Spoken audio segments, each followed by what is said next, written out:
말씀은 요한일서 1장 1절과 요한복음 10장 10절이 되겠습니다. 제가 읽겠습니다. 요한일서 태초부터 있는 생명의 말씀에 관하여는 우리가 들은 바요, 눈으로 본 바요, 자세히 보고 우리 손으로 만진 바라. 그 다음에 3절 읽겠습니다. 우리가 보고 들은 바를 너희에게 전하면 너희로 우리와 사귐이 있게 하려 함이니 우리의 사귐은 아버지와 그의 아들 예수 그리스도와 더불어 누림이라. 우리가 이것을 쓰면 우리의 기쁨이 충만하게 하려 함이라. 그 다음에 요한복음 10장 10절에서 11절. 도적이 오는 것은 도적질하고 죽이고 멸망시키려는 것뿐이요 내가 온 것은 양으로 생명을 얻게 하고 더 풍성히 얻게 하려는 것이라. 나는 선한 목자라. 선한 목자는 양들을 위하여 목숨을 버린다. 아멘. 오늘 설교 말씀은 이 두 구절을 가지고 교회 부흥의 비결 또는 교회 유지의 비결, 이런 설교 제목의 설교로 말씀을 드리겠습니다. 그 요한 1서에서는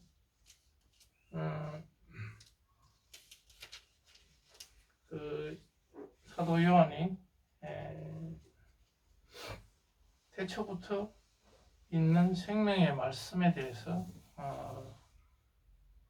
먼저 말하고 있습니다. 그러면서 우리에게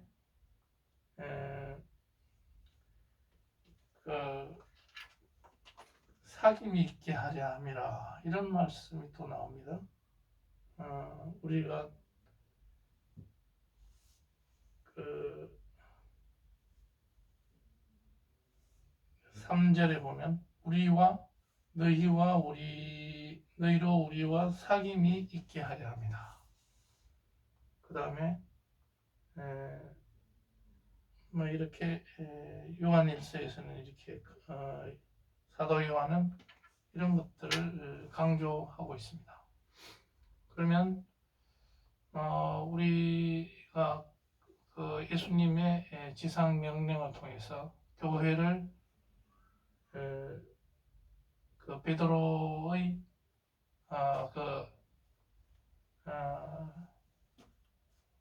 베드로의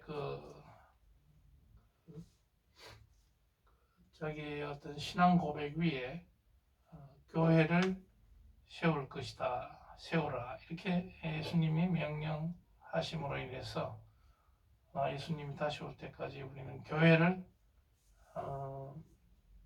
그 하나님 나라로 하나님 나라에 확장하는 전진기지로 알고 이 교회를 우리가 계속해서 우리가 교회 생활을 하고 있습니다만, 여러 가지 이유로 우리 한국에서도 교회가 코로나를 맞이해서 여러 가지로 일만 교회가 없어지고 주변 동네 주변에 교회가 하나 둘씩 없어지는 그런 사태를 맞았습니다. 그래서 오늘 이 사도 요한의 말씀을 통해서 예수님이 우리에게 교회를 어떻게 운영하라고 하는가, 그래서 교회를 계속해서 유지하고 또 심지어는 나아가서 부흥의 비결은 어디에 있겠는가, 그것을 예수님의 말씀을 통해서 우리가 알아보는 그런 시간이 되겠습니다. 교회가 되려면 우선 그 안에 예수님의 말씀, 캐리그마가 확실하게 자리 잡아야 되겠습니다. 그런데 그 말씀도 중요하지만 그 사귐이 있어야 된다. 하나님과 예수님과 우리가 사귐이 없다면 그것은 교회가 아닐 것이다. 또 성도들 간에 또 사귐이 있어야 될 것이다. 그것이 성만찬으로 나타나고 그렇게 하겠습니다. 그래서 서로 떡을 떼고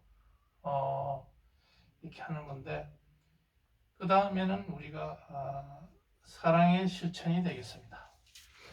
요한일서 4장 7절의 말씀을 제가 읽어보겠습니다. 사랑하는 자들아, 우리가 서로 사랑하자. 사랑은 하나님께 속하는 것이니 사랑하는 자마다 하나님으로부터 나서 하나님을 알고. 이 요한은 사랑을 강조했습니다. 이 사랑이라는 것은 결국은 우리가 말씀을 듣고 그것을 세상에 나가서 실천하는 것이다. 봉사하는 것이다. 이렇게 보면 되겠습니다. 그래서 우리가 주일마다 나가서 목사님 설교 말씀을 듣고 그 다음에 그 이후에 떡을 떼면서 식사를 나누면서 교제를 하고 그 다음에 사회에 나가서 각자 맡은 직장에서 봉사 활동을 하면서 직장 생활하는 것이 바로 사랑의 실천, 봉사라고 할 수도 있겠습니다. 그리고 여러 가지 가난한 사람들을 돕는 이런 것도 봉사가 되겠습니다. 그래서 그렇게 해서 우리가 하나님 나라의 확장을 도모하는 것이 되겠습니다. 지금 그 코로나 이후에 우리가 많은 교회가 무너졌지만 살아남는 교회는 대체로 어떤 교회냐? 한 5, 6명이 꾸준히 모이는 그런 교회가 살아남고 있고 또 한 13명에서 14명 이런 교회가 건강하게 살아남고 있습니다. 이런 교회의 특징을 보면 대체로 가족들, 친척들 또는 가족 친지가 또 그 학연이라든지 이런 걸로 서로 자기 주변의 친한 사람들과 그 인연을 맺어서 교회 활동을 하고 있는 것입니다. 또 장로님과 또 교회 사역자들 그리고 그 밑에 자녀들과 몇 가정들이 이렇게 자녀들과 함께 나와서 예배를 드리고 하는 것이 오늘날 이 열악한 상황에서도 교회를 이어가고 있는 이런 아름다운 모습을 보이고 있습니다. 그렇게 보면 이 작은 교회가 참으로 아름답다 하는 것을 저는 느끼고 있습니다. 그러니까 이 작은 교회가 바로 예수님의 사랑의 실천 장소가 될 것이다. 그 하나님이 우리를 사랑하셨기 때문에 우리도 서로 사랑하자 하는 것이 되겠습니다. 우리가 이제 일생을 살아가면서 그 죽음을 임박해서 각자 말씀하는 분들의 그 내용을 보면 이렇습니다. 이의령 문화부 장관은 돌아가실 때 나에게는 정말 내가 성공하려고 열심히 살았지만 나에게는 정말 친구가 하나 없었다. 정말 마음을 터놓고 도란도란 얘기할 친구가 없었다. 이런 얘기를 하고 그것이 못내 아쉬웠다. 그 다음에 조용필 가수는 친구가 없다는 것이 가장 지금도 굉장히 외로운 그런 성공을 가요계에서 성공을 위해서 뛰다 보니까 그렇게 됐다. 이건희 이병철 회장이 돌아가실 때도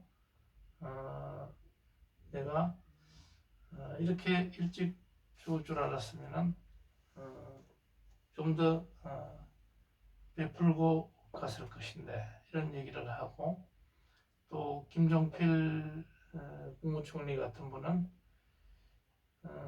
모든 정치 행위, 권력 잡으려고 했던 이런 노력 다 허업이었다. 그러니까 헛된 일이었다. 이렇게 이야기를 하고 세상을 떠났습니다. 스티브 잡스 같은 사람도 죽을 때 다 필요 없다. 남는 것은 사랑의 기억뿐이다. 이렇게 이야기를 했다고 합니다. 그런 우리에게 정말 남는 것은 사랑의 기억이다.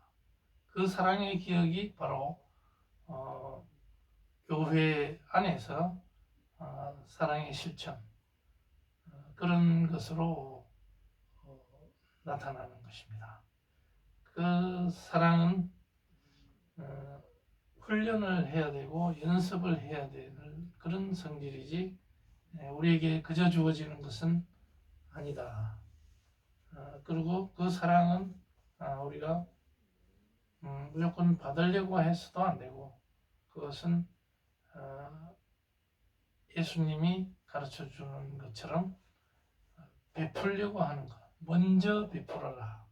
주는 데 있다. 이렇게 우리는 성경 말씀을 통해서 알 수가 있겠습니다. 예수 그리스도를 머리로 하고 있는 우리 교회에서는 예수님의 이러한 가르침을 따르지 않으면 그 의미가 없겠습니다. 그리고 사랑이라는 것은 상대방을 이해하는 데 있다. 이렇게 말할 수가 있겠고 그래서 한마디로 말하면 생명의 말씀 안에서 우리가 떡을 나누고 사랑을 실천하는 그러한 교인들이 되자. 이렇게 결론적으로 말할 수가 있겠습니다. 그렇다면 우리가 교회 내에서 어떻게 하는 것이 좋을 것인가? 어떤 아무런 두서없이 말씀을 이어가자면 어떤 목사 개인의 어떤 지식보다도 그 사람의 인격, 그 다음에 경험 이런 것들이 참 중요할 것이다. 또 사람들과의 그런 만남 그런 걸 통해서 예수님의 사랑을 실천하는 그런 자세가 되어야 되겠다. 그 다음에 이제 지금은 여러 가지로 모든 것이 힘든 시대입니다. 각자 바쁘고 또 성도들 간의 교제, 폭넓은 교제 이런 것들이 힘들기 때문에 그것이 잘 안 된다 하면은 가족들만이라도 주일날 옹기종기 모여서 가정 예배를 드린다든지, 또 이 가족도 나는 없다. 그렇게 하면은 목사들끼리 연합을 해서 교회를 꾸려가는 것도 하나의 방법이 되겠습니다. 그러면서 그 구체적으로 어떻게 해야 될 것인가, 그 사랑의 실천은 어떻게 해야 될 것인가. 요한복음 10장 10절에서 11절. 내가 온 것은 그 생명을 얻게 하고 더 풍성하게 얻게 하려 예수님이 오셨다, 이렇게 말씀하시고, 나는 선한 목자다. 선한 목자는 양들을 위해서 목숨을 바친다. 이것은 교회를 하는 사람은, 운영하는 사람은 그 양들에게 집중해야 되겠다. 그리고 그 양들을 위해서 정말 모든 것을 바칠 마음의 준비가 되어 있어야 된다. 그 사람의 양들의 어떤 그 사회적 활동, 또 사회적 행복까지도 어느 정도 챙겨주는 그런 목자가 필요하다, 돼야 된다, 이런 말씀을 할 수가 있습니다. 그런데 제가 목회를 할 때 어떤 사람이 아파서 병원에 누워 있는데 와달라고 했을 때, 제가 저 사람이 진정한 나의 양인가, 그런 것만 따지고 가지 않았던 그런 것들을 기억해 볼 때 내 스스로 많이 부족하다 하는 것을 느끼고 있습니다. 그리고 어떤 그 성경만 공부하는데 몰두한다든지, 그리고 다른 사람을 만나기를 싫어하고 칼발의 어떤 그런 생활 양식, 그렇게 해서는 목사로서 자격이 없다. 적어도 마당발로서 많은 사람을 만나려고 하는 이런 사람의 자세는 가져야 되겠다. 제가 알기로는 그런 임광영 목사님 같은 분은 하루에 사람을 100명 이상 만난다, 그런 말을 하면서 폭넓게 사람들을 만나고 하는 것, 그것은 참 목사로서 좋은 자세라고 봅니다.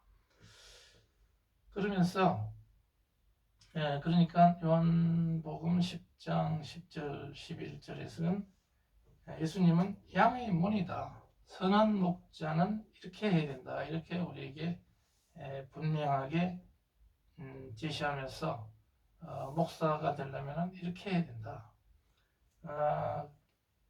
그렇게 해도 이 교회가 그 유지가 들통날통입니다. 그만큼 오늘날 교회를 운영하기가 쉽지 않고, 또 교회에 몇 사람이 모여 있더라도 신천지 소속 교인들이 교묘히 몰래 숨어 들어와서 기존 교회를 파괴하고 그러기 때문에 교회 우편함에 손편지 같은 것을 넣어두기도 하고, 이렇게 교회를 파괴하는 세력들이 있기 때문에 요즘은 교회를 아예 완전 개방을 하지 않고 그냥 예배를 드릴 때 문을 번호키를 걸어놓고 예배를 드리는 그런 교회도 있습니다. 그 최근에는 그 AI GPT가 유행해가지고 그 그 챗봇 챗 GPT에 제가 한번 그 교회를 부흥시키려면 어떻게 해야 되냐 이렇게 한번 물어보니까 그 AI 로봇이 뭐라고 얘기하냐면 한쪽에서는 이런 답이 나왔습니다. 흥미있는 사회적 모습을 보여주라. 언제나 이 동시대 사람들의 문화의 그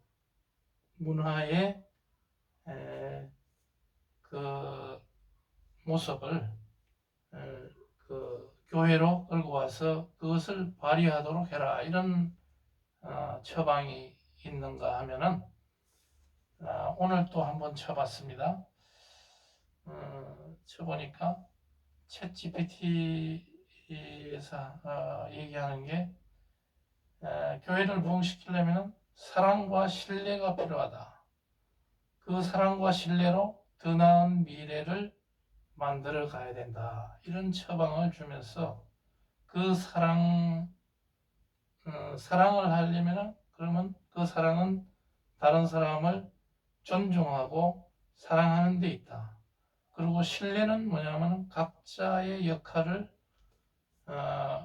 수행하게 하고 서로 지지하고 돕는 데 있다. 이런 그 로봇 GPT가 알려주는 것을 봤습니다. 그만큼 이런 기계도 이렇게 알려주는데 우리가 그것은 정말 타당한 이야기다 이렇게 생각이 듭니다. 그런데 그 교회를 보면은 말씀이 어떤 교회는 보면은 말씀이 장로교회 같은 경우에는 말씀이 참 좋습니다.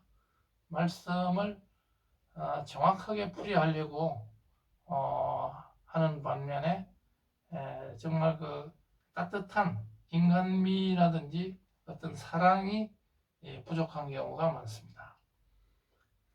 그런 말씀 신앙, 말씀 캐리그마에 집중하는 그런 교회는 정말 그 모래알같이 딱딱하고 또 그 서로 응집력 있는 그런 따뜻한 그런 게 부족하지 않나 생각하고 체험적인 신앙을 강조하는 어떤 순복음 교회 같은 그런 어떤 교회, 아브라함과 베드로와 같은 그런 체험적 신앙을 강조하면서 공동체의 따뜻한 유대관계 이런 것을 중시하면은 교회가 말씀과 더불어서 더 끈끈한 그 교회의 어떤 유지, 부흥이 되지 않겠나 이런 생각을 하게 됩니다. 그래서 주일날 교회에 멀리서 아주 몇 시간 걸려서 오는 사람도 교회에 예배만 드리고 식사도 안 하고 그냥 가버린다면은 그러한 교회는 응집력이 없을 것이다.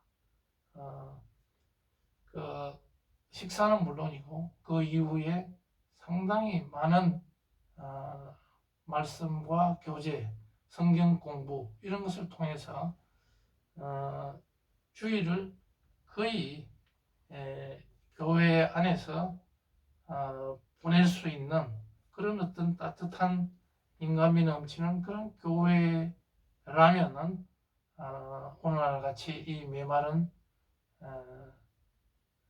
시대에도 교회가 부흥 발전할 수 있을 것이다 이렇게 생각하는 겁니다.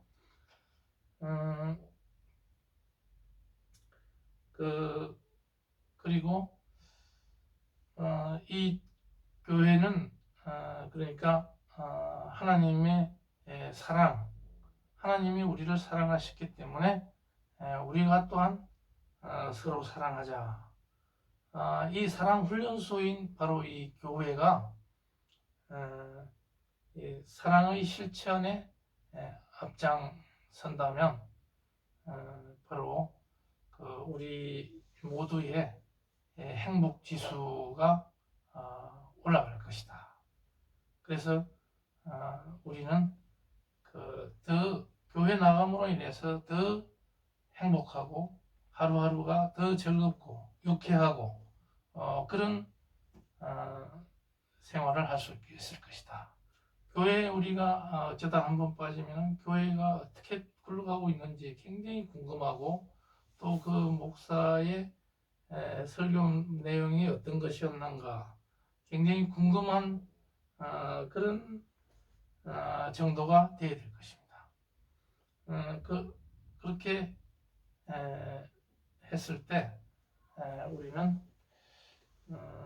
하루 이 세상에 이런 그 온갖 고통스러운 일에서 잠시나마 해방될 수 있는 이런 행복 지수를 올리는 것들이 교회에서 일어날 수 있어야 되는데 바로 교회에서 우리가 강조하는 가치, 하나님의 말씀, 예수님의 말씀 그 가운데 이 행복 지수를 올려주는 이런 것들이 그대로 녹아 있습니다. 행복 지수를 올리는 것에는 이런 것들이 있다고 합니다. 가치관이 철학이 있느냐, 긍정적 사고가 있느냐, 또 의미 있는 어떤 목표를 가지고 있는가, 인간관계가 완만한가, 적극적으로 우리가 매사를 임하는 자세가 있는가, 우리가 살아가는데 어떤 자아실현 욕구가 있는가, 그 다음에 자기 절제하는 능력이 있는가, 그리고 타인의 행복과 복지에 관심이 있는가, 이런 것들이 대체로 보면 교회에서 우리가 강조하고 있는 그런 덕목이기 때문에 이 절제, 갈라디아서 5장 22절 뭐 이런 것들 다 교회에서 우리가 강조하는 그런 덕목입니다. 그렇기 때문에 교회에서 이런 서로 사랑하고 말씀과 사랑 가운데서 우리가 행복 지수가 올라갈 수 있다 하는 것이고, 그렇다면 실천적으로 이런 오늘날 이런 교회의 척박한 이런 토양하에서 교회를 어떻게 일구어 나가야 될 것인가 했을 때 첫째로는 교회가 임대료 부담이 적은 어른 소규모 조그마한 교회가 성공한다 하는 것이고, 너무 욕심 많게 큰 교회를 차려서 또 그 안에 그 여러 가지 그 음악적인 요소를 도입해 가지고 이 프로 그 음악인들을 데려와서 유급으로 이 찬양대를 세운다면 그것은 굉장히 오래 갈 수 없는 그런 목회다. 그 다음에 교회에 나올수록 짐을 지우는 그러한 교회는 시대에 맞지 않다. 뭐 물질적이든 금전적이든 정신적인 그런 짐을 지우지 않아야 된다. 그 다음에 교제에 힘쓰는 그런 교회는 부흥하는 경향이 있다. 그건 아까도 말씀드렸듯이 한 주간에 막혔던 담을 모두 허물고 돌아가는 교회, 떡을 떼고 적어도 커피를 나누는 서로 걱정해주는 가족 같은 교회가 성공한다고 하는 것입니다.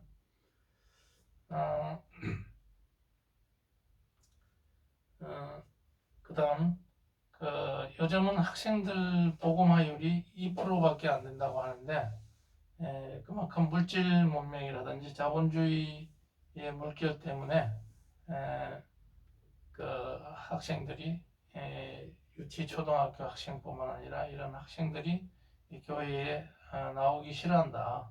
그렇기 때문에 같이 가족들이 한꺼번에 나올 수 있는 이런 교회, 다 같이 예배드리는 이런 11시 예배에 모두 참여해서 드리는 예배, 이런 예배가 필요한 시대다.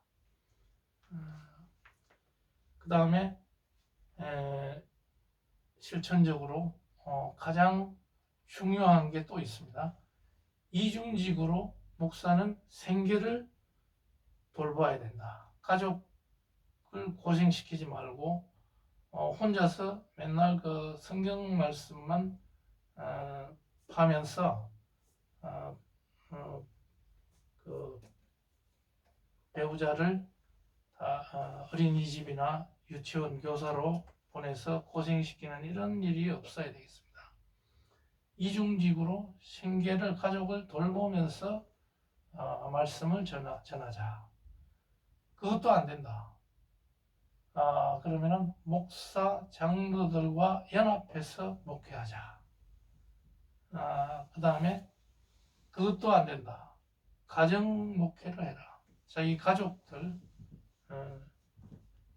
그런 목회. 또 탈북자들 다문화 교회 그런 것도 시도해보자. 농촌 교회를 시도해보자. 그 다음에 싱글들 중심으로 하는 그런 교회. 그다음 싱글 맘 중심의 그런 목회. 그것도 하나의 방법이 되겠습니다.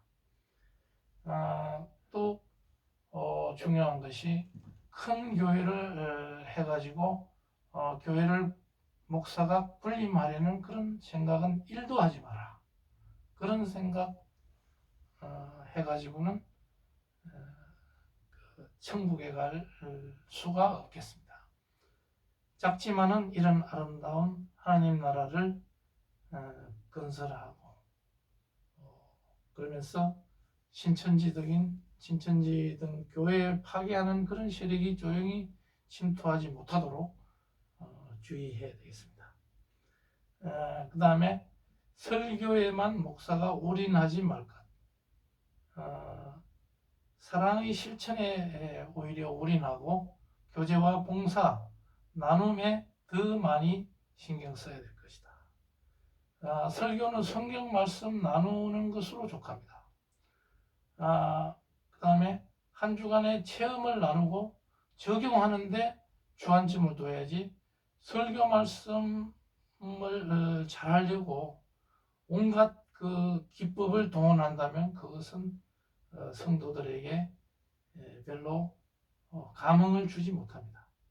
자기 체험이 우러나오는 그것이 중요한 것이지 무슨 설교를 1대지, 2대지, 3대지 해가지고 뭐 각종 설교 방법을 동원하는 이것은 대형교회 목사들이나 신경 쓸 것이지 소규모 가정교회에서는 그것은 어울리지 않는다 하는 겁니다. 아무런 감동이 없다. 그래서 거기 설교 잘하려고 하지 마라. 섬기려고 먼저 마음 먹고 섬기는 자세, 예수님의 가르침을 배워라 하는 것이죠. 그리고 교인들에게 재정적 부담을 지우지 마라.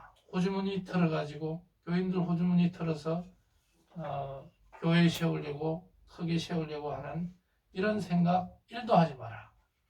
그런 장사 속의 목사, 그런 목사는 이 시대에는 퇴출되어야 될 것이다. 그래서 오늘 설교 말씀 여기서 마치면서 우리가 오늘날 이같이 흩어지는 이런 척박한 한국 땅에서도 이런 몇 안 되지만 이렇게 서로 모여서 서로 마음과 뜻을 나누고 하는 이 하나님의 사랑의 가르침, 예수님의 사랑의 가르침을 나누는 이런 교회가 될 수 있도록 다 같이 기도하시겠습니다.